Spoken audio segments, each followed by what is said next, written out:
Якутяне продолжают всестороннюю помощь пострадавшим от паводка улусам республики. Поддержку оказывает простой народ, также предприятия, компании, организации и другие районы республики.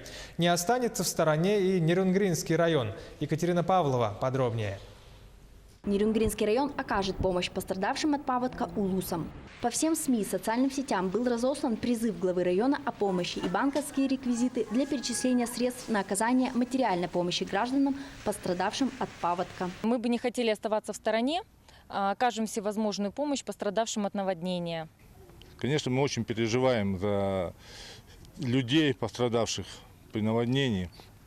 И хорошо, что у нас здесь открылся пункт приема вещей гуманитарной помощи. Еще Лев Толстой великий сказал, что равнодушие – это душевная подлость. И мне кажется, никто из нас не должен оставаться в стороне. В республике есть большой опыт и добрые традиции совместного устранения последствий паводков. В авральном режиме на восстановлении Ленска работали посланцы Якут-Угля и других предприятий и организаций Нерюнгринского района. Специалисты и рабочие Южной Якутии помогали деньгами, спецтехникой, строительными материалами, рабочей силой. И на этот раз нерюнгринцы готовы помочь землякам не только материально.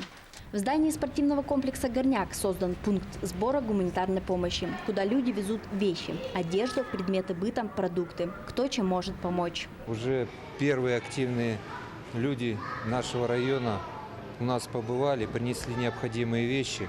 Сбор непосредственно осуществляется в рабочие часы стадиона, это с 9 часов утра до 21 часов вечера.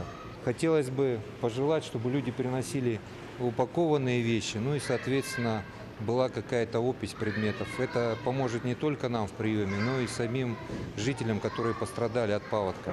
Будет удобнее выбирать вещи. Призыв о необходимости сплотиться и помочь людям восстановить разрушенные стихией дома, домашнее хозяйство и потерянное имущество нерюнгринцами услышан. Они объединяют усилия и помогают пострадавшим улусам. Екатерина Павлова, Сергей Козюра, Нерюнгри.